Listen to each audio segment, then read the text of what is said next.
We have talked about them many times, and we use them all the time, so we are so excited to officially be partnering with Moon Travel Guides. Seriously, we love Moon Travel Guides. If you were to look in the car while we were on our road trip this past summer, you would find at least 5 or 6. If you've traveled the Americas, then you already know that Moon Travel Guides are the go-to guides for truly immersive experiences. With coverage of all 63 national parks and other outdoor adventures in every U.S. region, you can count on Moon's local expertise, unique recommendations, and strategic advice to help you plan an unforgettable trip, whether you're hiking in the heartland or camping on the coast. Wherever your wanderlust may lead, there's a Moon guide for you. We have used so many Moon Travel Guides on our journeys, including the Moon Travel Guides for the 63 national parks, Glacier National Park, Yellowstone and Grand Teton National Parks, Sequoia and Kings Canyon National Parks, Acadia National Park, the Trails of the Northeast, and I've even used Moon Travel Guides while venturing through Canada. In addition to information about hikes and adventures in any given area, there's also great tips about local businesses, history, culture, and info for a diverse audience of travelers. And Moon Travel authors are real people who have a close connection to the places they write about. They aren't just experts on the area, they're members of that community. So whether you are taking a short road trip, exploring a new city, heading to a national park, or spending a week in the wilderness,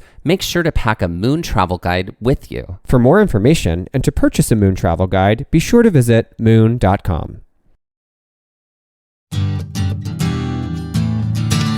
I wrapped up updates to the Blue Ridge Parkway book that came out in the middle of 2021 at the first part of the pandemic, and it was an odd experience to be doing that. I was talking to people who didn't know legitimately how long their businesses were going to be closed or anything, weren't sure if they were going to open their campground back up, but then going out and seeing how people were using the Parkway made me change my approach to riding it. I noticed a lot more people picnicking and using the facilities that I think previously they had ignored. I found that experience also in the Smokies because the Parkway touches Great Smoky Mountains National Park, and so I was on both sides of the Smokies there, and it was odd being in Gatlinburg and no one being on the streets.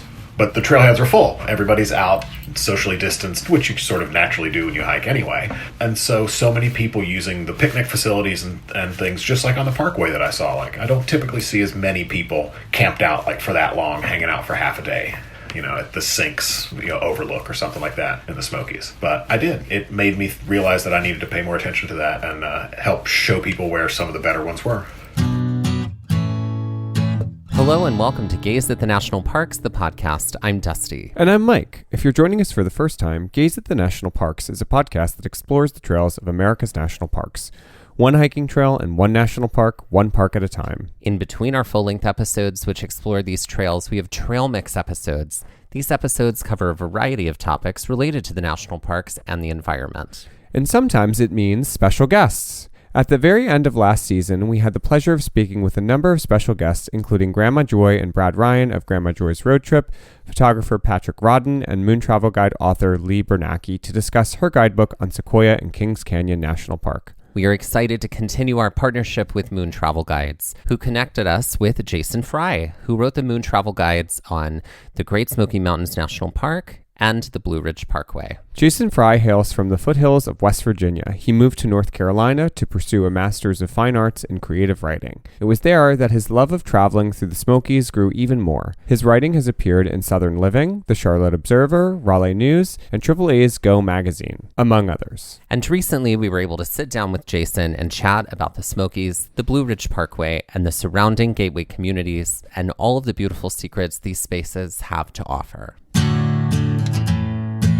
Being able to be there firsthand and see that, how has that shifted your writing a little bit? How has it shifted how you view the park and utilize the parks and the spaces that you've come to write about? Well, the whole experience made me kind of reset how I have to do it. And I think it's good, and I think it did it for a lot of travel writers. Anybody that's involved in communication on the travel side of things, we all get stuck in our ruts and, you learn how to review a hotel, or this is what to expect on a cruise ship. Oh, this is what happens when I go to a national park or a ski resort or to go mountain biking. But having to separate from that and look at it differently and fielding calls and texts from my cousins or high school friends, hey, we want to go here. How do we do this with the kids? Having to answer those questions really made me reflect more on what goes on for that. And so I started looking at it differently. I was driving on the Blue Ridge Parkway thinking, okay, like, where do you go if you got an 8 and a 10-year-old in the back of the car, which my wife and I don't have, and we just go wherever we want and do our thing. But it just made me evaluate it differently. That came to everything, to the storytelling. I think we try to be more inclusive in the stories when they're there and when they're known to be told. We miss things and learn new things all the time, and so they're always expanding. There's a great Black History tour in Asheville that's in the new edition, and I never would have found out about it had it not been for the BLM movement and some other things given this guy the impetus to start this company. He's going to have quite an impact. And so looking at the national parks experience beyond just the borders of the park. I know that you guys have visited, the Smokies, and part of that is, a visit to Asheville if you're going to do the North Carolina side. It's food, it's beer, there's Biltmore, there's gardens. It's awesome. We love Asheville. Yeah, Asheville has been... We've been many times. Yeah, I think like 5. The population growth is explosive. Oh, yeah. Asheville is one of those places, my wife and I love it. We live on the coast in North Carolina, and so it's like the Smokies all the way on the other side of the state, and it's a completely different terrain. But I grew up in West Virginia, and she grew up in Connecticut, and so we both like hills and mountains and that sort of place. And so we've always looked at Asheville as a place to go, even before I was writing guidebooks. When we were in grad school, we would go out for concerts and things, and fell in love with that town. The growth out there has been enormous. I mean, the real estate industry has boomed, and it's slowed down a little, but I don't think it ever stopped, in the way it does on the coast anyway. It's enriched that community so much more, though, because there are now more art galleries that are open. There are more people that are involved and invested in doing things. There's another one of the Moon authors. He runs a business in Asheville. He writes the Hawaii Guide because he spends, winters there. He runs a stand-up paddleboarding company in Asheville and just loves it. And, he chooses to live there for a reason. And it's one of those places where, wow, had my wife and I thought to buy property there 15 years ago. Yep. All of us thought, maybe we'd be talking. Yep, exactly. My sister actually went to school there. She's a massage therapist, and so I've been going to Asheville since the late 90s. Seeing it from then until sort of being reintroduced to it in the mid 2000s, the growth was exponentially large, but now it seems like there's something new every single time I go out there. I think on the positive side, it helps enrich their food culture, that beer culture, and the arts, all things that the city is very proud of and that they've become known for. I think they're one of the best food cities in the South, and I don't just say that because I live in North Carolina. Or, no, we agree. No, that is. But it's a great and place. And the beer. I mean, the amount of breweries is like dizzying. And the things that they put out, they're not just 45 breweries all doing the exact same thing. Everybody is putting their spin on it, and because the bar is set high, everybody has to push high. So I think that's one of the big positives. But I think one of the drawbacks is something that a lot of communities are seeing when they're looking at representation of arts and culture, and is that makeup, is it as diverse as the community's makeup? And I don't think it is in Asheville. I don't think you have nearly the number of international restaurants or Black-owned restaurants that are reflective of the community's makeup, and that's changing. You're seeing more Black brewers coming into town. There's more Black chefs in the kitchens. Ashley Shanti actually is on Top Chef this year in Houston, and so it's coming along. But I think they like a lot of places have work to do. Yeah. In that area. Certainly. Yeah, I think I would imagine too, with the growth being so explosive and, the city probably trying to keep up with it, a lot of people got left behind in that. There are things that happen, unintentionally, as a result of bad policy, and then there are purposeful bad policies. And, some of those are things that Dwayne Barton on the Hood Huggers tour, which is the tour I was talking about a moment ago, he talks about that with the history of Asheville. It's a very frank and unvarnished look at the city through a historical Black lens. And it's eye-opening to a place, especially a place that's built on tourism, to learn that you're so welcoming to some, but yet you've been so inhospitable to others. And I think it's wise to find ways to tell those stories. I'm curious about where your journey with the Smokies began. You said you were born and raised in West Virginia. I'm wearing a New River Gorge hat right now. Yeah. Right? Oh, you are? Yeah. I am. We have been there twice now. And both in 2021. Both in 2021. Right. We went in March, and then we went again in October. Yeah. So we got to see it in vastly different seasons. Oh, yeah. Oh, Very yeah. different places. Yeah. It was Were you awesome. there for Bridge Day? We were would a have been. weekend before Bridge Day. But they had canceled it this year. But they canceled Bridge Day, Yeah. But we did do walk the the walk. bridge. Yeah. Oh, that's amazing, isn't it? It was. It was, yeah. It was certainly something. I am terrified of ledges, so that was like a exposure therapy circumstance for me. And I'm glad I did it. I wouldn't say I wouldn't do it again. I might do it again. I grew up in West Virginia, only a couple hours from there. I grew up in Logan County.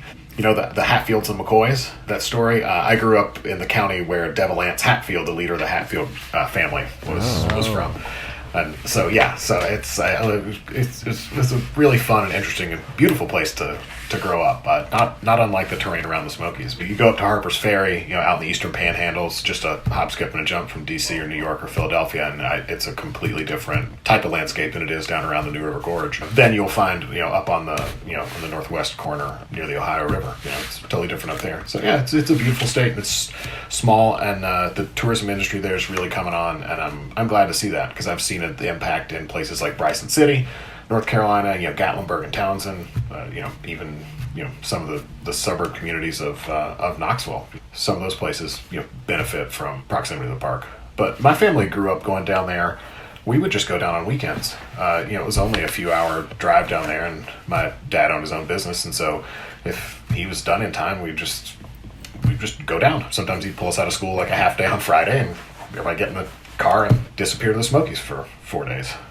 Oh, 2 that's days. awesome. Day and a half. It was awesome. And so I was down there when, I think you guys have not gotten to go to Dollywood. Is that correct? No, we did. We just We got finally Oh, you did finally? Yeah. Okay. So I went when it was Silver Dollar City, and they had to like a 7-year-old, they had the scariest haunted house I'd ever been in. And then the next year we went back and it was Dollywood, and they had replaced the haunted house with the Dolly Parton Dress Museum or something. Oh, the I think is museum. what I told my grandma. The Chasing And I was- Rainbows Museum. Yes, Yeah. yes. My 9-year-old self was outraged at it. I couldn't believe they took away the greatest haunted house to show this woman's dresses. I didn't get it. That sounds like an answer to my own prayers. Like please take away the haunted house and just replace it with the Dolly Parton Museum. Yeah. Well, did you go to the Dreammore Resort and see the wall of album covers and? We didn't, didn't go to the resort, Dreammore no. Resort. Okay. It was there. We didn't. Yeah, no, we didn't end up going. What's funny was I went to, so Gatlinburg was a resort destination. I grew up in South Mississippi, so I'm from Biloxi. Gatlinburg was a really special vacation if you got to go there. And so, and Pigeon Forge obviously is down the road. I remember going to Gatlinburg. It had all of the shops and all of the stuff and all that. And then down the road was Pigeon Forge. And I knew that Dollywood was there. Pigeon Forge at the time was sparse with its businesses. Yeah. This was, in the mid 90s. When we went this summer driving through Pigeon Forge, I was like, you can't throw a ball without hitting a go-kart. No, you really can't. Everywhere. It's unbelievable. It is every stitch of real estate is covered in arcades, attractions, some Ripley's, kind of believe it or theater. not. Ripley's, I feel like Pigeon Forge and Gatlinburg are literally keeping Ripley's, believe it or not, in business. Well, then you've got to go to Myrtle Beach because they've got a Ripley's down there too, and I think it does gangbusters down there as Yeah. well. But no, I remember that too. Those towns, it's almost that if you build it, there will come philosophy. That national park, Great Smoky Mountains, sees 14 million, or Gatlinburg sees 14 million visitors a year, and the park sees 12.5 million. A little north of that. That's a lot of people coming through a town. It's no wonder there's so many pancake houses. Everybody needs a pancake when they come there, and they all need them at 8 o'clock in the morning. Do you think it was more one gave way to the other, or do you think it was more symbiotic? Do you think the park really is what helped the explosive growth of Gatlinburg and Pigeon Forge, or reverse? Vice versa? I think now it's probably symbiotic, although I think that the park might lead it in that slightly. But I think that as the park, if they open, there's 900 miles of trails in that park. If they opened up 300 miles of trails tomorrow, they'd have that much more capacity for people to come in there. And the communities around it would have to absorb that. And so, if you all of a sudden could introduce 2 million more people to the park in a year, there's nowhere for them to stay. And so now, Gatlinburg and Pigeon Forge are missing out on, room occupancy taxes and people eating in their restaurants and buying one more t-shirt and, getting a Ninja Star from, one of the 500 knife shops. Yeah. They're missing out on all those things. And so I don't think they would want to. So I think they would find ways to build more densely or, annex additional land for the town. But I think that growth would lead it. I think you see a little bit of the same discussion when you talk about Yosemite and the rock climbers and how those guys that were out there free climbing and, really pioneering the sport helped drive just general interest in the park because people would come out and camp to watch these daredevils do this stuff. Things grew around that. So I think that the parks themselves have enough interest that they drive a lot of that conversation. You can be standing on the street in Gatlinburg and then get in a car, drive down this intersecting road, and then you're in the Smokies on a trail, right? Yeah. Some of my favorite trails in all of the MPS are in the Smokies. The views, especially like the views at like the terminal points at the top, are just so unbelievably breathtaking. And I feel like people forget about those things. And I'm like, if you do the work and you get up there, there is payoff like you won't believe. We hiked Mount Camerer to the fire tower in the middle of fall, and it was just like smoky fall across, burning for miles trees, and miles and miles. Trees. Oh my God. It looks like a calendar. Yeah. Like it looks like a wall calendar. It is a wall calendar. Computer desktop. Like it's not real. Unbelievable. Yeah. Right. Like I don't have words to describe how gorgeous that was. Well, you should try writing a guidebook that has about 45 of those trails. Yeah. So you get to describe how amazing this sunset is and how amazing that sunset is. Yeah. Mm-hmm. But the thing is, there's so many of those spots that lead you to a corner where it opens up and you're like, oh my God, it can't get any better than this. And then you 500 yards up the trail, it opens up again. You're like, oh my God, way better than that. For those listening who maybe have never gone to the Smokies or are curious, who might pass by your book and pick it up and give it a flip, what hikes are you? I mean, we talk about hikes all the time on the show. What are your, let's say, top 3 hikes? The one most recently that I did that I really, really liked was Kephart Prong.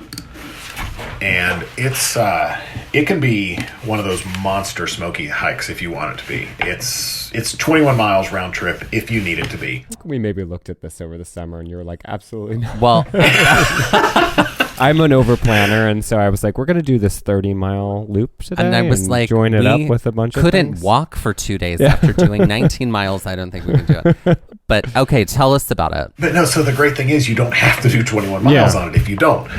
It's one of these things that is quintessential Smokies. It's out near the Great Smoky Mountains Institute at Tremont, and so it's between Sugarland's Visitor Center and Cades Cove, along that road. You can go from there up to the top of the mountain, up to the crest of the Appalachian Trail, but you don't have to. That's all 21 miles. From the trailhead, I think it's a half mile, and you start to see the edges of a cascade, and for the next quarter mile, you're just watching this cascade just get larger and larger and get right there, and you can be done. And you can be back at the car, and you will have done 1.25 miles, 1.5 miles round trip, maybe. You got to see a waterfall. Or you can push it to 4 miles, and you'll get to Indian Flats Falls, which is just off the corner of the trail. And it, again, is just one of these quintessential little Smokies spots. There's a waterfall. It drops maybe 10 or 12 feet into a pool that spreads out, runs over some rocks, runs down. Every time I've been there, there's some equestrian folks that have ridden around the corner, tied up the horses, and they go out for a picture. Hikers coming up the other way, everybody says hi, we all go out and look at the waterfall. That's one that I've really been in love with. If you're a photographer, it's a dream. There's fields of wildflowers, plenty of places to go down and access Kephart Prong. It's a beautiful hike. Another one that I found over on the Cherokee side, I think it's about 6.5 miles from the Oconaluftee Visitor Center, is Kephart Prong. It's a short one. It's good. It's really good for beginners. My wife grew up in Connecticut, but she didn't really grow up. She likes to say she didn't grow up an outdoor kid. And so this is one of those ones that, I would use to introduce her or someone who doesn't really have the experience in the outdoors. This is a great trail for them. It's 4 miles round trip. It's not a lot of elevation gain. Wildflowers, you cross a stream 4 different times on log bridges that they use in the Smokies. And you get up to Kephart Shelter, which, puts you, in an interesting spot, up high enough on the mountains to be able to look around and see something. I like those 2 a lot. Those are 2 that people don't think of that much, but one of the popular ones in the park that is popular for a great reason is the Abrams Falls hike in Cades Cove. Cades Cove is such an iconic destination, and once you get out there, you drive the loop, you can look around, and that's one of the best hikes in the park. It's a 5-mile jaunt out to a 25-foot waterfall in this humongous plunge pool, and I've seen plenty of wildlife, but never any bear. We saw bear on that trail. Oh, yeah, we did that trail when we were there this summer. We saw... At the very beginning. It was very early, and we saw a mama bear with her 3 cubs. Cross the trail. Yeah, it was cute. It was great. Yeah, we had to be sort of the parents to all of the other hikers who were like, "Oh, let's get really close and we were like, let's give them space." I'm glad that the Park Service has stepped up some enforcement on some of this obvious bad behavior, and I know that they've been just combing through social media posts and things and finding people that think it's cute to feed a bear, and sending people fines. A month or 2 down the road. Yeah. And I love that. Yeah.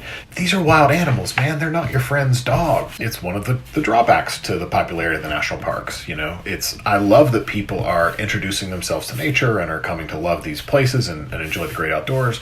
But I want, in cases like this, I want for your own safety for you not to endanger yourself or the animal with some of these things. I know we all kind of ignore the signs that we see, but there's signage all over that national park, and there's so many reminders like, please don't feed the animals, don't do this, stay X amount of feet away. For the most part, people do, and a lot of people do what you did and what I've done on trails, which is, hey, remind people, we shouldn't get this close to this. Like, we can see it fine back here. And I feel like the MPS is actually really economical about their signage. Signs are there for a reason. They also don't over inundate you with them. So read the ones that are there, follow what they say. We did a very long day at Abrams Falls because we got on the horse trail and did the long overgrown loop. This was our last day of hiking for the trip. 5 weeks. Yeah. So our bodies are really tired. The exhaustion was like, we were both done at this point. We both love to hike, but after hiking for 5 weeks, we were kind of like, this is sort of the last thing we wanted to do. We should have turned around and gone back at Abrams Falls and done something else. But we were like, let's push it. It's our last day. I've finally started to listen to myself, and every once in a while I will pull the plug, and I'll just be like, not today. That waterfall will be here next time. I'm going to go do this instead. And again, that's something that you need to learn, is like, listen to yourself. It's maybe, you got a little spidey sense because something in your lizard brain saw a bear down the trail, or your body knows that your legs aren't going to do 5 miles round trip on something rocky. You need to go do something easier. Yeah, we've definitely been better about that. This was sort of like a foolhardy end of trip adventure. Oh, I've definitely done that too. I mean, I climbed Mount Whitney several years ago, and we did... we went from the high camp to the summit and back to the trailhead in a 26-mile day. Oh my God. Yeah. It was miserable. Yeah. It was the worst hike I've ever done. It was so awful.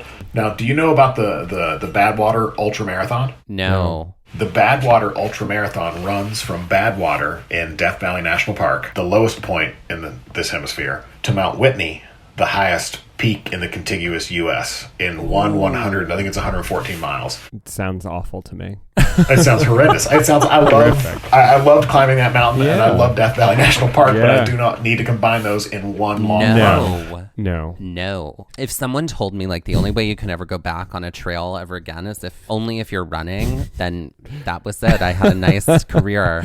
I had fun on too. Trails. It's like, no, incline's already tough enough. I don't want to add running on top of that. I'm going to run if I need to, and I hope I don't need to. Exactly. That's a good mentality. Right.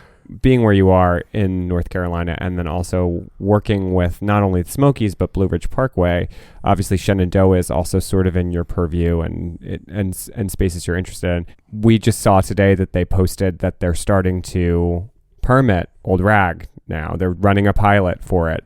So how do you feel with like things like that coming up? I mean, I actually like them. I think that I think there are times, like with the Sun Road, where you need to work out a solution that falls outside the typical parameters, and there, you just need to allow some sort of locals permit or locals ordinance where you give double the amount of permits to those people or something. I don't know exactly what the right solution would be, but there's a way you can accommodate me because I live here, and those who are coming here to use it as a different type of amenity. They did a program last year in the Smokies for Laurel Falls. They started doing a timed parking ticket, and I think you could get a parking ticket for 4 hours, and they sold X number of slots a day, at the whole parking area there. And they roped off where people have been parking beside the road for years, just making their own parking spot on the shoulder. And there was some grumbling, but overall, the volunteers picked up less trash. There were less incidences that required ranger or volunteer assistance, so it was easier on the environment. And you know what? The trail still had monstrous traffic. Tons of people were still on it. And they had to pay a few bucks to park. No big deal. The Smokies is a free park, the same as the Blue Ridge Parkway is free. So you don't pay an entrance fee there. Those parks receive no monies other than something like that. So I'm all for a pilot program in that way. Now, in Shenandoah, they're doing it at Old Rag for that mountaintop.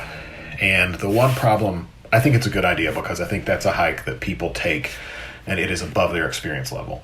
And they just assume that they can do it because they have done other hikes of a similar length, but that's a hard trail. It is a hard trail. So I think that it's nice as a barrier of entry. Yeah, it is. It's definitely a hard trail. We were there in the fall when we did it. We got there early, but it was packed out by the time we were By the done. time we were done, I mean, there was people trying to get in at those parking spots. And just parking on the road, even though the signage was there. So you're right. I guess it does create that sort of barrier. So I like it for that. I like it because you're not going to have, the cars parking where they shouldn't and, tearing down the road and, the incremental, environmental damage it does to that area. I like that you're limiting the number of feet that are on the trail, so you're limiting the number of trash and opportunities, somebody has to get into trouble. But the problem I see with Old Rag is you can actually through hike that, and I can't remember what the two trailheads are on either end, but you used to be able to go all the way across the mountain, but now you can't if you don't have a permit. I don't know, I didn't look closely enough at what they were doing up there to see if they were having a certain number of permits that were through hikers only or day visitors only, because I know with Mount Whitney, it's been on a lottery program for a long time. And that's the first place I experienced it and thought it was great. It limits the number of people on the campsite and on the trail at any given time. It makes for a nicer experience for everyone. And so I don't know if, our permit was open for a certain number of days. We just had X number of days and here's your 5-day window or whatever, go do it. And so I don't know if it's going to be open like that, or if you buy it specifically, I'm summiting today, more like it's a lift ticket. I don't know how the system works or what that workaround is, but that's the only issue that I see with it. I think that they're on the plus. I think with some of the national parks, having more environmental issues, like Denali, going to some sort of green vehicle system for loop tours or for transport in and out, and then you're just sort of inside the national park system transportation infrastructure. I think that's the model that a lot of parks are going to have to go. But you do have parks like Smokies with a road that crosses it. Well, one of the reasons they can't do an entrance fee there is because it's a highway that goes, Newfound Gap Road's a highway. The same with New River Gorge National Park and Preserve in West Virginia. You can't do anything. That's a critical bridge that goes through there. That whole park is built around a road that hauls, traffic all day.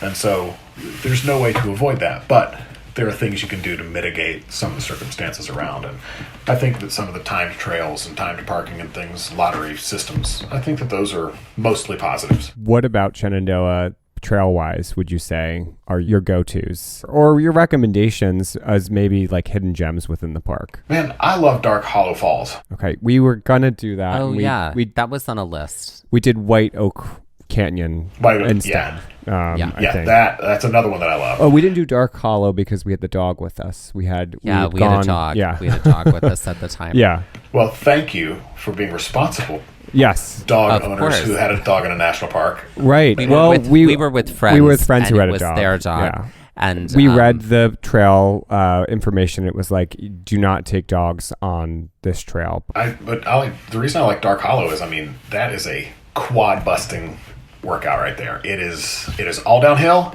and you see a waterfall, and it is all uphill, and it's brutal. But I like those kind of hikes, especially if I'm just like the first one of the trip. Like I like that, torture me just a little bit with the woods. And our very first Shenandoah experience was double staircase. Little double stairs. Oh yeah. Down the fire road. The fire road, and then just straight up. Yeah. Ooh, that was tough. At the end of that, we were like, must go to a Ruby Tuesdays now. Yeah. Which we did do. But I find, I don't know. It's a hard toss up. I feel like there have been some Shenandoah hikes that have gotten my goat more so than in the Smokies. I agree. It's kind of unbelievable, the challenge on some of those hikes. I have found that too, and I think it's because, I used to live in Virginia. I lived near Radford, Virginia. Or I lived in Radford. I taught middle school in Pulaski County next door. And Hello, fellow middle school teacher. Middle school, school teachers. Middle school language arts was a super fun job. I give you a lot of credit for that because I don't know. That's a lot on your shoulders, middle school language arts. a lot of reading. That's a lot of reading and grading. That's what I'm saying. Yeah. I'm sure it's a lot of fun. It's the amount of grading you do in any subject is endless. It is true. Yeah. But a lot of the hikes that I did there, I would go out to the Blue Ridge Parkway there near Floyd and, up closer to Roanoke. They're like longer, flatter, once you get up onto the plateau of something, you're just kind of on a long ridge line. But somehow, in Shenandoah, I find myself just getting killed, forgetting time after time, like, oh, this part actually is really steep, or this one actually is tough. Like, remember that for next time. And then I don't, and then I just go brutalize myself on it again. It's that amnesia, right? Do you feel like your background as an educator, do you feel like you bring that into your writing in your guidebooks? I feel like I do. I feel like I bring more. I left teaching to get my Master's of Fine Arts in Creative Writing. And so I have my MFA in Poetry. And I find that I bring more attention to sensory detail to it than I do like try to bring in, any, like we're going to hit our learning standard number 3.1.5 today, proper pronoun usage, whatever. It's, I find that I'm more invested in the story, and so I'm more inclined to tell the story a little more interesting, which I suppose is the teacher coming out, because I didn't want a boring classroom, and I tried to pick good things to read. I don't know. I hope I did all right for my students. I have one question. I'm sure you're about to say you could talk forever. Well, I could talk forever about poetry, and I feel like we could just unpack poetry for a whole hour. We'll have a whole other podcast. Do a whole other Gaze the Poetry. Great. But I have a question that goes beyond the parks themselves and is kind of more about spaces that are beyond the national park system. So what are some great local parks, forests, or preserves that are near the parks that you'd recommend that maybe are just as wonderful, but just less crowded, less attended? We've recently been really interested in exploring national forests more. So I figured with the area that you're kind of covering, the Smokies, Shenandoah, Blue Ridge, like what are some things that you could pull out that you feel like are showstoppers in their own right, but just aren't a national park that's going to get, slammed with visitors? One of the places for sure is out in the Nantahala National Forest. I might have to consult the book. The Blue Ridge Parkway is completely wrapped up on, I think it's on the west side by the Washington and Jefferson National Forest, and it's got a lot of great opportunities, and that's where you can go out and go, mountain bike riding and things like that, which is a thing you can't really do on the Parkway and on most federal lands, which is, I think, one of the smart things that they did in West Virginia with the National Park and Preserve. By leaving part of that as a preserve and not a national park, it allows you to do things like the ATV rides, the UTV rides. The people can still hunt there, which is a big part of the culture, and you still have the ability to use those other elements that you traditionally would have used, and add in things like the mountain biking. It's the Joyce Kilmer National Forest is what I was thinking of. That little patch down there is, I think, one that a few people know. A lot of people have seen, because they shot a lot of things from the Hunger Games in there. But I don't think a lot of people, like the waterfall scenes, Katniss runs across one of the falls in there. It's one of those a little hard to get to spots.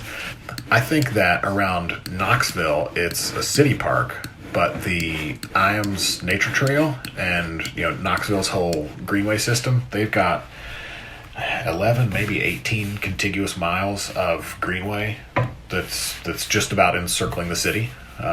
It's old rock quarries and land that they've strung together like a lot of greenway projects. But we used a lot of the national forest land in Virginia. We would go out and go camping a lot with that. I had some friends from Scouts when I was in college, and we would go out there and use a lot of that land and just find a forest road off the Blue Ridge Parkway and just head out a mile or two into the woods. A little bit like being out west in that way, which we don't have a lot of back east. Regarding Dolly Parton, she is a huge advocate for the Great Smoky Mountain National Park. Obviously, where she placed Dollywood, where she grew up literally like Tennessee Mountain, a mile or two from Dollywood. Right. I feel like her influence is like so much deeper than really the things we see on the surface. We listened to the Dolly Parton's America podcast before we went to Dollywood, which we loved. And I'm curious, like, did you have a relationship with Dolly Parton growing up? What do you feel like her influence has been as far as bringing people to this area of the country, particularly the Smokies? I mean, I think that we've just always had an interest in celebrity, and I think that anytime you have a celebrity or someone that you admire or a name, like you want to know like what they did, where they're from, what it's like there, and so people will want to go there. And so I think that that's a little bit of just the natural allure of just the celebrity of Dolly Parton, not even her in particular, in dealing with that area. But as far as like my own relationship with her, my grandparents were big country music fans and listened to the Grand Ole Opry all the time, and so Dolly Parton was a regular on the radio or the stereo at their house. I played a lot of cards with them, and so there was a lot of country music on and a lot of Dolly in the background. So and then as my family would vacation down there, I was always aware that that's where she was from. We never saw her. It wasn't like going to Nashville in the 70s or 80s where you might see somebody. It was just Gatlinburg and Pigeon Forge. It was not much there.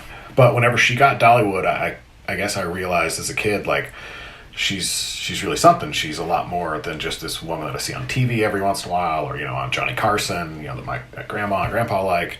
And then as I've gotten older, you learn about her books program where she's sending out books, to kids before they get into school, sending out 1 million library books, and this money she's given to Vanderbilt University to help with the vaccine research, the work she's done on behalf of LGBTQI fan base, being an icon in that community.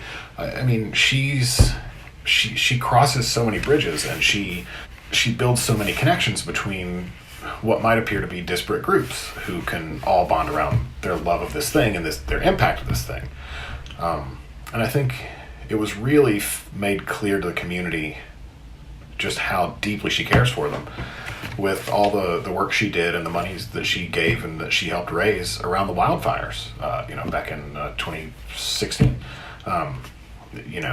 Gatlinburg was devastated, man. It still is. You can if you go up to Anakeesta or you go up to Gatlinburg Sky Bridge and you look around, you can see house pads on the side of hills. You can see roads that just no one's built there yet.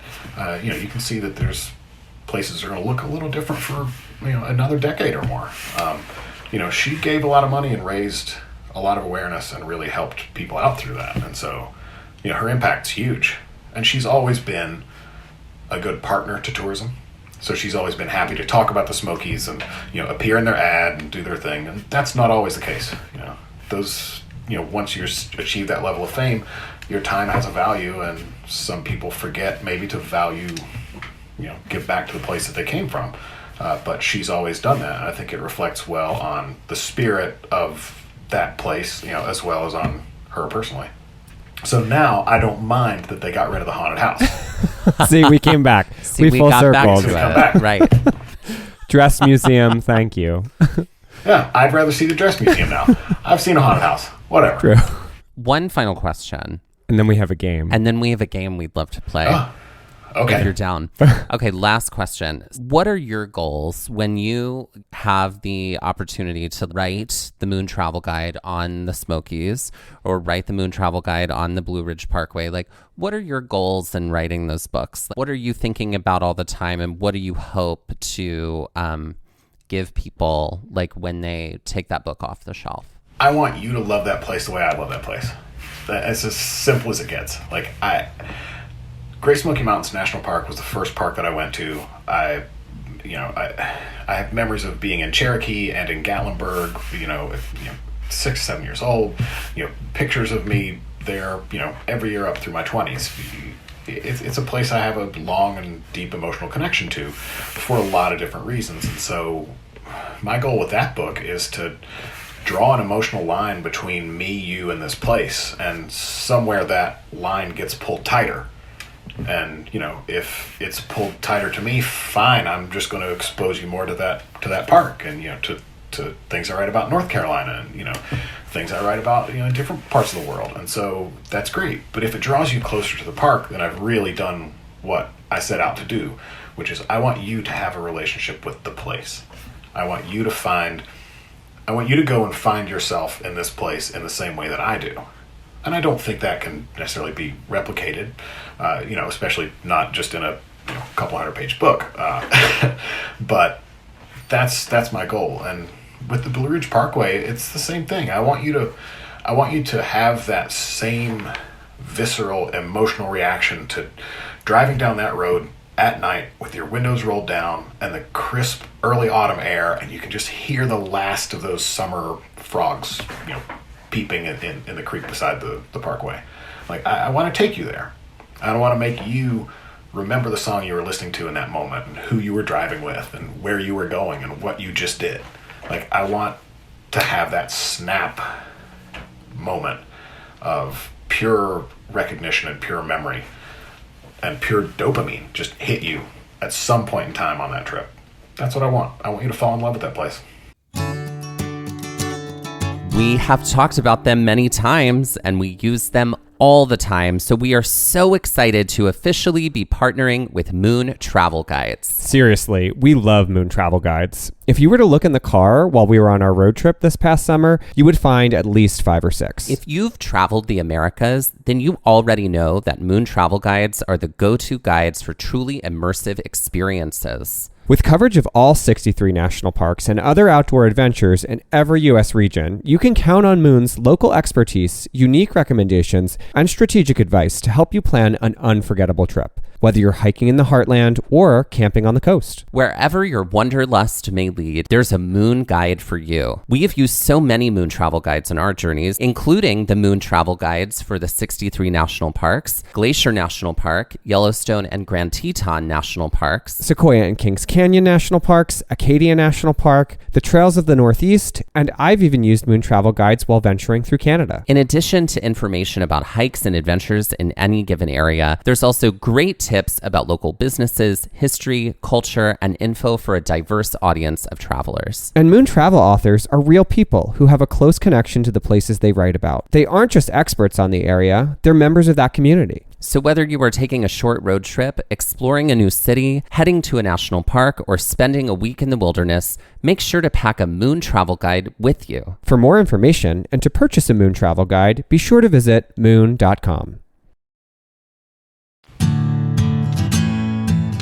We play games all the time on our show. I wrote a game for the both of you. And we invent games constantly because on the trail, you get to physical exhaustion. And so we have to keep our minds active. So that's why we play games all the time. So this is a word jumble game.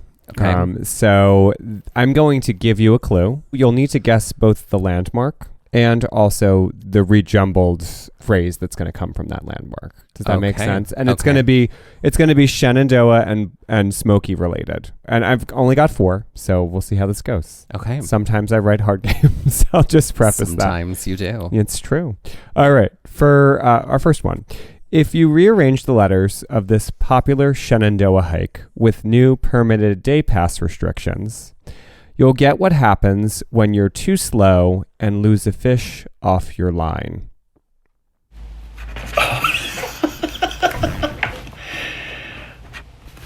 Too slow. Do you have it? Too slow to lose a fish. All right. I don't. I mean, I know what the landmark is. Can you give me the landmark? The landmark is Old Rag. That's correct.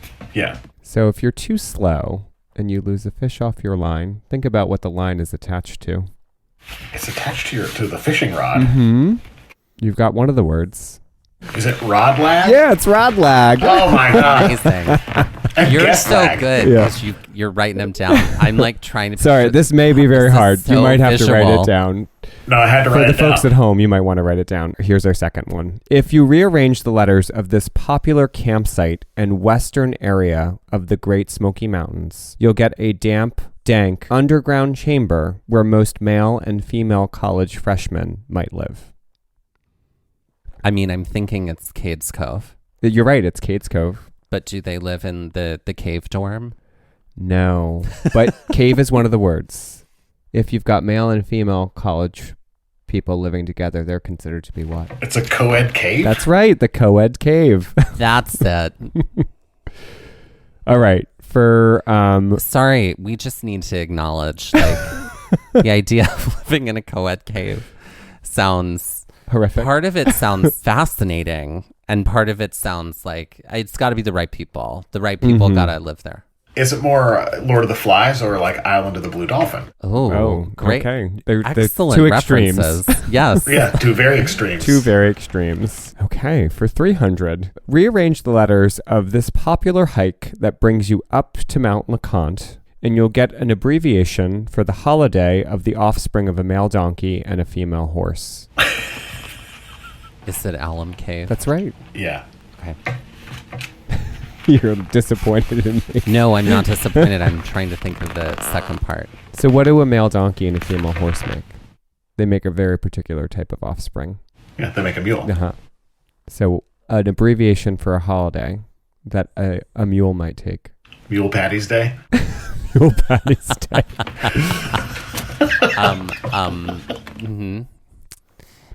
Mulemas. What's a mule vacay? Oh, Abbreviated. a mule vacay? Like VACA? VACA dot. Yeah, okay. All right. All right, it was a stretch. I had mules drinking kava. This is why Are they going to Spain? Mike should write crossword puzzles I should. for reasons like All this. right. And our last clue of this Great. very hard word jumble. Definitely write these down. Rearrange the letters of this rock outcropping, which overlooks the Shenandoah Valley, and whose name sounds like what happened to Medusa's victims, and you'll get another way to describe a very runny nose. Okay, so is the place Stony Man? That's correct. Okay. Yeah. Well, you guys got all the landmarks. Yeah. So Yeah. We just can't unjumble words. I thought my I'm good at clues. crossword I thought my puzzles. clues were pretty good, but They're really good. Really good. I'm good at crossword puzzles and I'm terrible At jumbles. like boggle and jumbles. Ugh. Same. so I wrote a kryptonite category for You did us for today, both of us. Yes. unbeknownst to me. So you'll It's get perfect. You'll It get makes for great TV. another way to describe a very runny nose. It's not grammatically correct. I'll give you that too. I just added a letter to it for no reason. What do you have, Jason? Oh, nothing. I have nothing. I had fully added like a whole other thing. Would you like the answer? The Yes. only thing I can think of is phlegmy, which No. none of those So letters. Stony Man, what is many snot?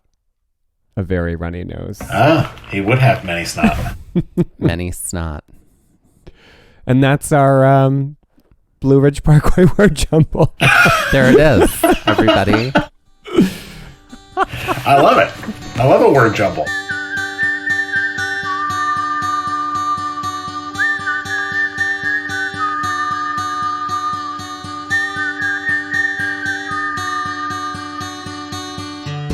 If you're interested in purchasing Jason's books on the Great Smoky Mountains National Park or the Blue Ridge Parkway, you can go to moon.com, or you can also support your local bookstores. This has been Trail Mix by Gaze at the National Parks, the podcast, and we're here to remind you to hike early and hike often, and that adventure is always out there. Gaze at the National Parks was created and is hosted by us, Dustin Ballard and Michael Ryan. To see images from this episode, follow our Instagram at Gaze at the National Parks. To contact us, email us at gazeatthenationalparks@gmail.com. And to find out more about the parks visited on this show, visit our website, gazeatthenationalparks.com. And to buy our merch, visit shop.gazeatthenationalparks.com. That's Gaze, Gaze. All original artwork featured on Instagram, on our website, and in the Gaze Shop is by me, Michael Ryan. All original music was written by Dave Seaman and performed by Dave Seaman, Mariella Klinger, and Sean Sklios. Our music producer was Skyler Fortgang. This episode was edited by me, Dustin Ballard. We would also like to acknowledge that while recording this episode, that we were on the traditional and stolen lands of the Lenape people, also known as Ocean County, New Jersey.